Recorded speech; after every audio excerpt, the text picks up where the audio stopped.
여보, 이제 어머니 요양원 보내자고요.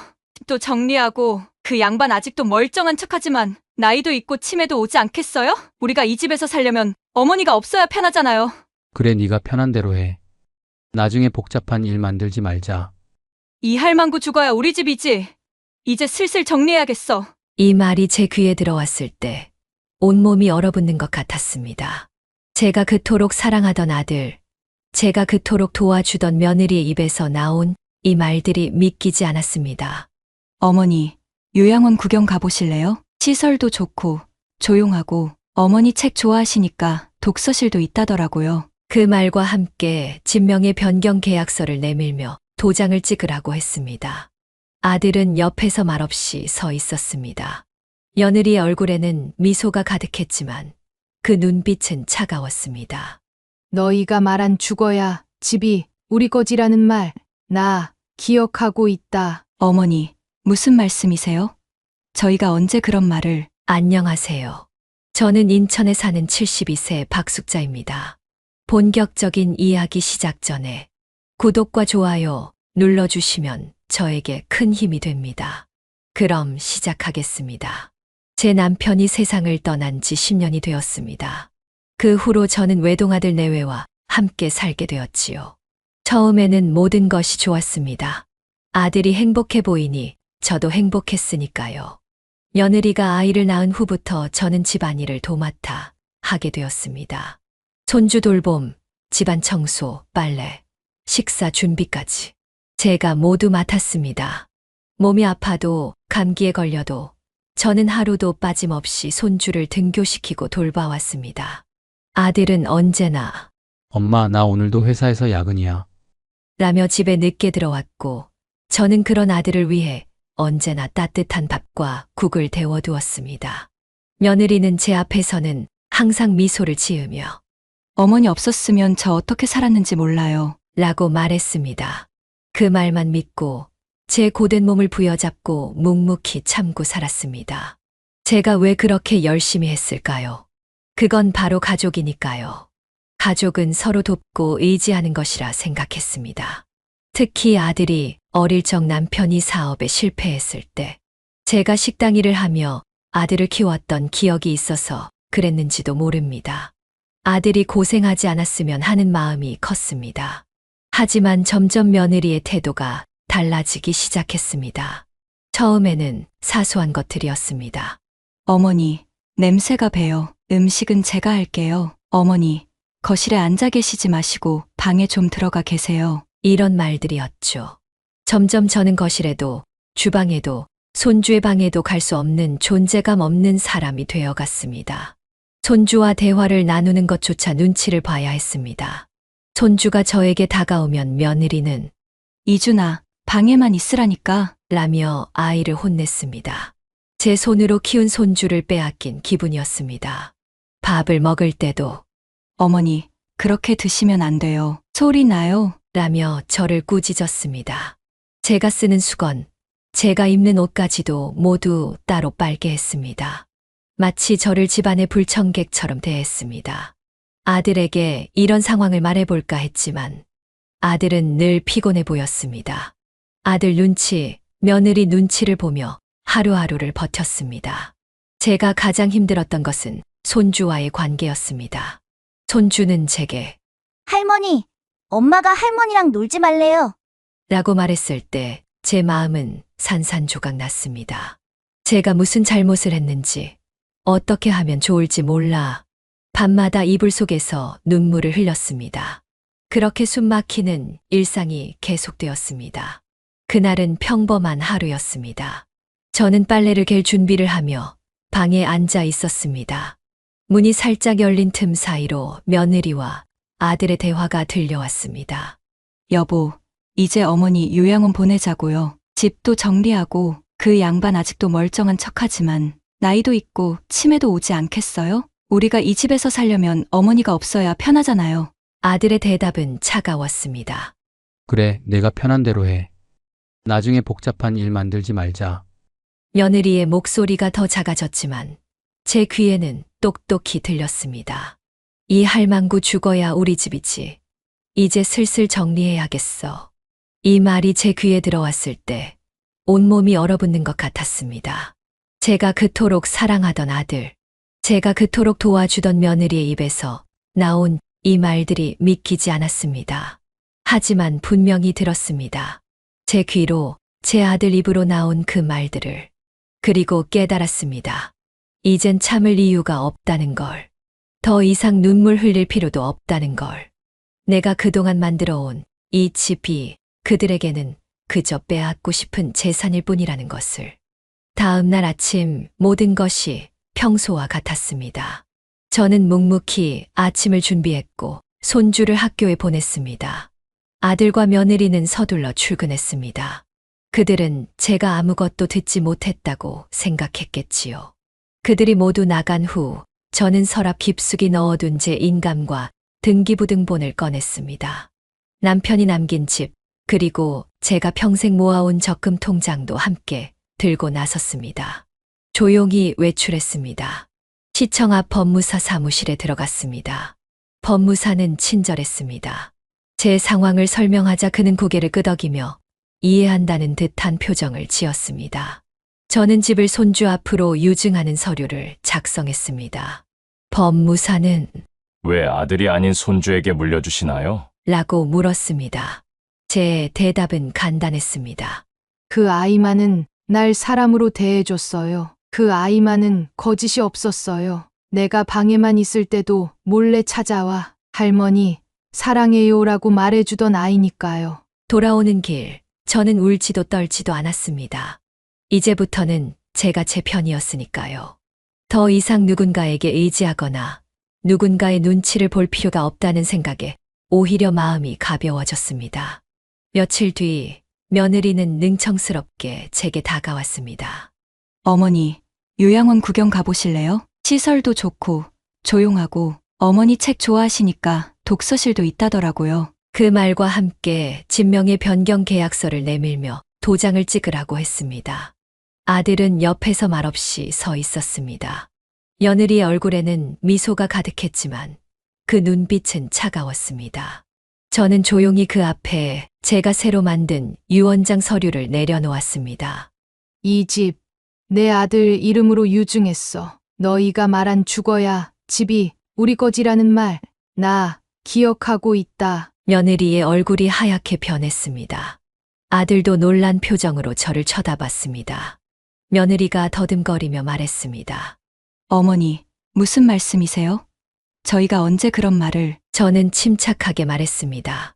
모든 것을 들었어. 너희가 생각하는 것보다 내 귀는 더 밝아. 그리고 내 마음은 더 단단해. 며느리는 눈이 휘둥그레지고 아들은 입술을 꽉 깨물었습니다. 그들 앞에서 저는 조용히 웃으며 말했습니다. 그들이 믿을 수 없다는 표정으로 서로를 바라보는 모습이 어찌나 통쾌하던지요. 10년 동안 참아왔던 제 마음이 그제서야 조금 풀리는 것 같았습니다.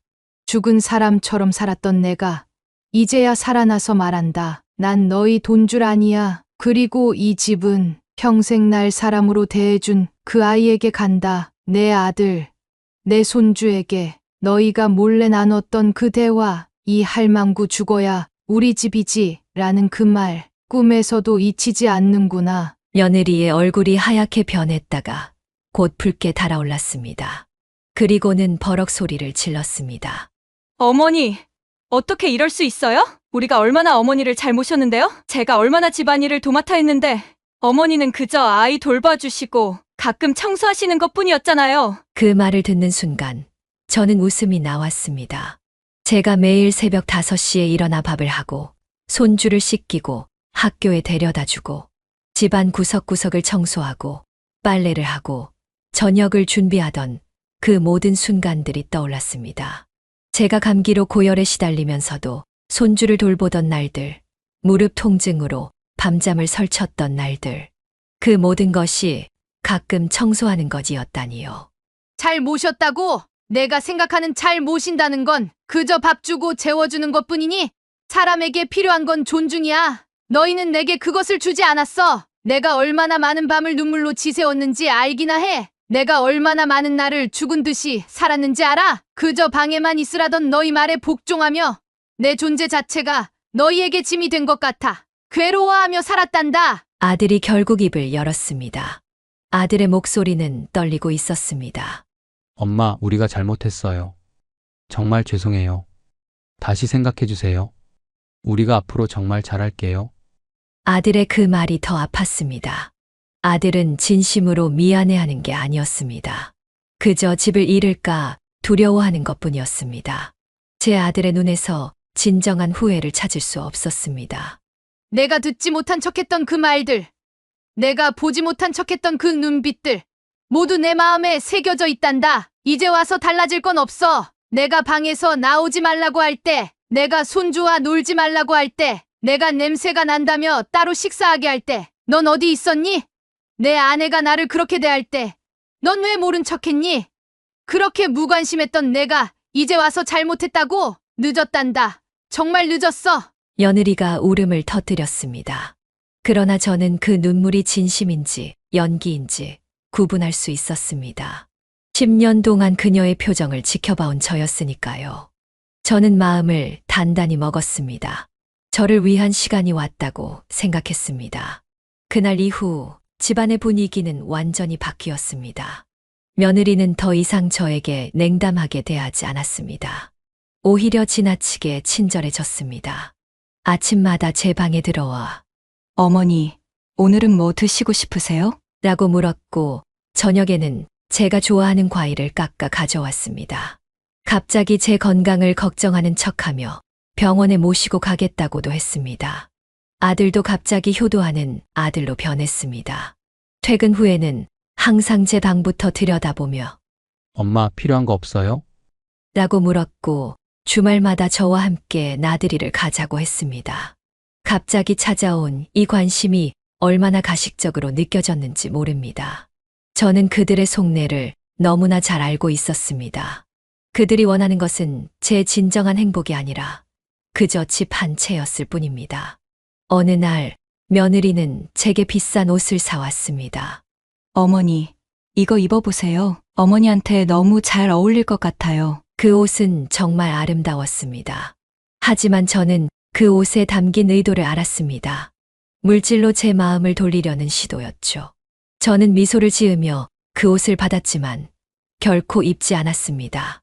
아들이 어느 날 저녁 제 방을 노크하고 들어왔습니다. 그의 눈은 충혈되어 있었고 술 냄새가 났습니다. 엄마, 그 유언장 취소할 수 없어요? 우리가 정말 잘못했어요. 이제부터 잘할게요. 제발요, 우리 집이 없어지면 어떻게 살아요? 그 말을 듣는 순간 제 마음에 슬픔이 밀려왔습니다. 저는 아들을 30년 넘게 키웠습니다. 그 아이가 처음 걸음마를 떼던 순간, 첫 글자를 쓰던 순간, 대학에 합격했다는 소식을 들었을 때의 기쁨, 그 모든 순간들이 떠올랐습니다. 하지만 그 아이는 이제 저를 그저 집을 지키기 위한 수단으로만 보고 있었습니다. 저는 미소를 지으며 대답했습니다. 이미 결정된 일이야. 내 아들, 내 손주에게 가는 거야. 걱정 마. 너희도 살 곳은 있을 테니. 그리고 내가 정말 효도하고 싶다면 집이 아니라 내 마음을 얻으려고 노력했어야 했어. 집은 그저 물건일 뿐이야. 진정한 가족은 서로의 마음을 이해하고 존중하는 거란다. 며느리는 그 후로도 계속 저에게 친절을 베풀었습니다. 하루는 손수 미역국을 끓여왔습니다. 어머니, 제가 정성껏 끓였어요. 한번 드셔보세요. 저는 그 국을 먹었습니다. 맛있었습니다. 하지만 그 국에 담긴 진심은 느껴지지 않았습니다. 어느 날 며느리는 눈물을 글썽이며 제게 사과했습니다. 어머니, 정말 죄송해요. 제가 잘못했어요. 어떻게 하면 용서받을 수 있을까요? 제 마음이 정말 아파요. 그녀의 눈물은 진짜처럼 보였지만 저는 이미 속지 않기로 결심했습니다. 저는 담담하게 대답했습니다. 용서는 이미 했어. 하지만 신뢰는 돌아오지 않아. 깨진 거울은 다시 붙여도 금이 남는 법이지. 내가 정말 미안하다면 내 결정을 존중해 주길 바라. 그리고 앞으로는 내 아들, 내 손주를 진심으로 사랑해 주길 바래. 며느리는 그 말을 듣고 고개를 떨구었습니다. 아마도 그녀는 제가 결코 마음을 바꾸지 않을 것이라는 걸 그때 깨달았을 겁니다. 그리고 며칠 후 저는 아들과 며느리가 부동산을 알아보고 있다는 소식을 들었습니다. 그들은 이제 다른 집을 찾고 있었습니다. 결국 그들은 연락을 끊었습니다. 아들과 며느리는 작은 아파트를 얻어 이사를 갔고 저는 홀로 남겨졌습니다. 처음에는 그 적막함이 무서웠습니다. 30년 넘게 누군가와 함께 살았던 제게 혼자 있는 시간은 낯설고 두려웠습니다. 밤에 잠을 이루지 못하고 뒤척이는 날이 많았습니다. 가끔은 아들의 모습이 그리워 눈물을 흘리기도 했습니다. 그렇지만 시간이 지날수록 혼자 사는 생활에 익숙해졌습니다. 더 이상 다른 사람의 눈치를 볼 필요가 없다는 것. 내 집에서 내가 원하는 대로 살 수 있다는 것이 얼마나 행복한 일인지 깨닫게 되었습니다. 아침에 일어나는 시간도, 텔레비전을 보는 시간도, 거실에 앉아 있는 시간도 모두 제 마음대로였습니다. 더 이상 어머니, 거기 앉지 마세요. 라는 말을 듣지 않아도 됐습니다. 가장 기뻤던 것은 손주가 주말마다 저를 찾아온다는 점이었습니다. 아들과 며느리는 손주가 저를 만나는 것을 반대했지만 그 아이는 제게 오는 것을 멈추지 않았습니다. 학교가 끝나면 종종 제게 들렀다가 집으로 돌아가곤 했습니다. 그 시간이 제게는 일주일 중 가장 행복한 시간이었습니다. 손주는 저에게 학교 이야기, 친구들 이야기, 그리고 때로는 부모님과의 갈등에 대해서도 이야기했습니다. 할머니, 엄마가 항상 공부하라고만 해요. 저는 그림 그리는 게 좋은데. 저는 그 아이의 이야기를 들어주고 조언을 해주었습니다. 제가 해주지 못했던 것, 그것은 바로 경청이었습니다. 저는 손주의 말을 진심으로 들어주었고 그 아이의 감정을 존중해 주었습니다. 어느 날 현관문 앞에 검은 콩 두유 한 박스가 놓여 있었습니다. 제가 가장 좋아하는 음료였습니다. 그리고 그 옆에는 작은 쪽지 한 장이 함께 있었습니다. 할머니, 전 언제나 할머니 편이에요. 사랑해요. 손주의 필체였습니다. 그 쪽지를 읽는 순간 눈물이 왈칵 쏟아졌습니다. 그동안 참아왔던 모든 감정이 한꺼번에 터져 나왔습니다. 그 말 하나로 저는 충분했습니다. 집보다 더 소중한 것, 그것은 바로 진심 어린 사랑이니까요. 물질적인 것들은 언젠가 사라지지만 진정한 마음은 영원히 남는다는 것을 알게 되었습니다. 저는 법무사를 다시 찾아가 유언장에 조항을 하나 더 추가했습니다. 내 손주가 성인이 될 때까지 이 집에서 살 수 있도록 한다. 그리고 그때까지 나의 모든 재산은 그 아이의 교육과 행복을 위해 사용되어야 한다. 제 마지막 선물이자 그 아이를 향한 제 사랑의 증표였습니다. 혼자 살게 된 후 저는 새로운 취미를 찾기 시작했습니다. 동네 주민센터에서 진행하는 한글 교실에 등록했습니다. 평생 살림만 하느라 제대로 공부할 기회가 없었던 저에게 한글을 배우는 시간은 신선한 기쁨이었습니다. 글씨를 쓰고 책을 읽고 일기를 쓰는 것이 얼마나 즐거운 일인지 몰랐습니다. 또한 주변 이웃들과도 더 가깝게 지내기 시작했습니다. 옆집에 사는 홀로 사시는 할머니와 함께 산책을 다니고 때로는 서로의 집에서 차를 마시며 이야기를 나눴습니다. 그분들도 저와 비슷한 경험을 한 분들이 많았습니다. 우리는 서로의 아픔을 나누고 위로하며 때로는 함께 웃으며 시간을 보냈습니다. 저는 더 이상 누군가의 어머니, 누군가의 할머니라는 타이틀에 갇혀 있지 않았습니다. 저는 그저 박숙자였습니다. 72세의 나이에 비로소 제 자신을 찾아가는 여정을 시작한 것입니다. 손주는 매일 학교를 마치고 돌아와 저와 함께 시간을 보냅니다. 그 아이는 저와 함께 살고 있습니다. 아들과 며느리가 이혼한 뒤 손주는 제게 와서 살고 싶다고 했기 때문입니다. 처음에는 아들이 반대했지만 결국 손주의 의지를 꺾지 못했습니다. 아들과 며느리의 이혼은 저에게도 큰 충격이었습니다. 아무리 그들이 저를 잘 대하지 않았다 하더라도 가족의 해체는 가슴 아픈 일이었습니다. 특히 손주에게 미칠 영향을 생각하면 더욱 그랬습니다. 하지만 놀랍게도 손주는 오히려 더 단단해졌습니다. 할머니, 괜찮아요. 엄마 아빠가 항상 싸웠는데 이제 더 이상 싸우지 않아도 되니까요. 아들과 며느리는 여전히 저를 찾지 않습니다. 가끔 명절에 손주를 통해 안부를 전할 뿐입니다. 아들은 재혼을 했고 며느리는 다른 도시로 이사를 갔다고 합니다. 그래도 괜찮습니다. 저는 더 이상 그들의 인정이나 사랑을 바라지 않습니다. 저에게는 이제 손주와의 관계가 가장 소중합니다. 손주와 함께 사는 일상은 제게 새로운 기쁨을 가져다 주었습니다. 손주는 제가 배움에 대한 열정을 갖고 있다는 것을 알고는 자신의 학교, 교과서를 가져와 함께 공부하자고 제안하기도 했습니다. 할머니, 우리 같이 영어 공부해요. 제가 가르쳐 드릴게요. 손주의 그 말에 저는 웃음이 나왔습니다. 이 나이에 영어를 배운다니 상상도 못했던 일이었습니다. 하지만 저는 기꺼이 도전했습니다. 매일 저녁 손주와 함께 간단한 영어 단어와 문장을 외웠습니다.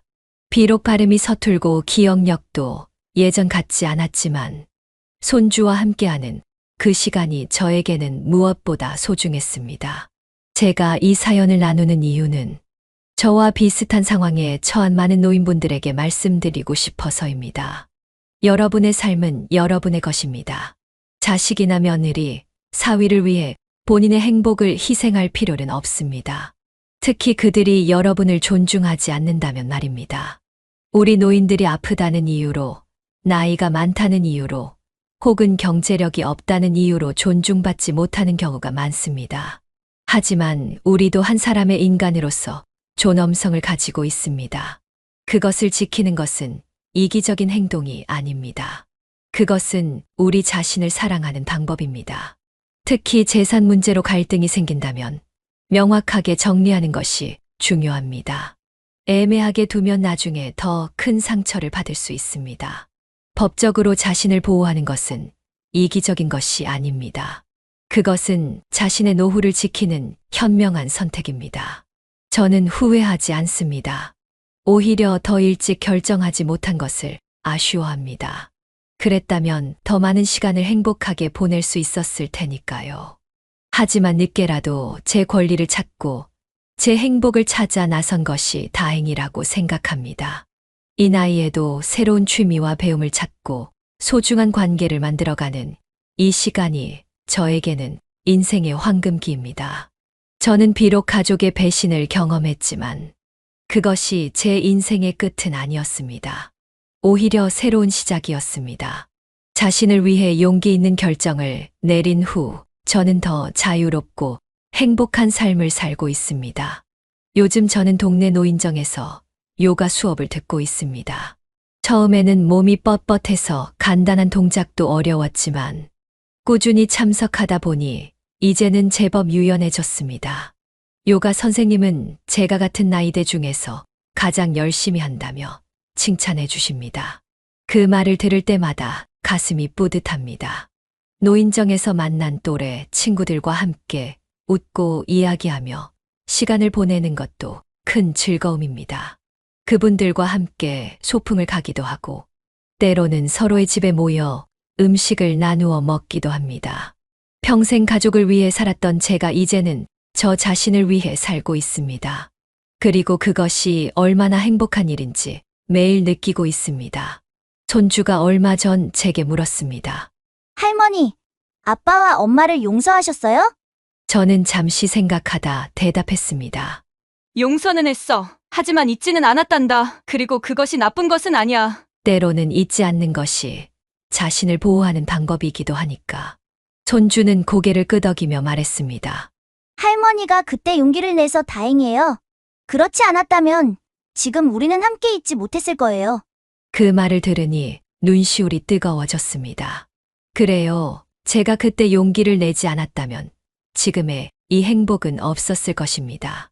인생은 생각보다 길고 또 생각보다 짧습니다. 그 짧은 시간 동안 누구를 위해 살 것인가는 본인의 선택입니다. 저는 이제 제 자신을 위해 살기로 했습니다. 그리고 그 결정이 제 인생에서 가장 현명한 결정이었다고 생각합니다. 저의 이야기는 여기까지입니다. 사연이 마음에 와닿았다면 구독과 좋아요 꼭 눌러주세요. 그리고 댓글로 여러분의 생각도 나눠주세요. 여러분의 앞날에 항상 행복과 건강이 함께하길 바랍니다. 자연 세상이었습니다. 감사합니다.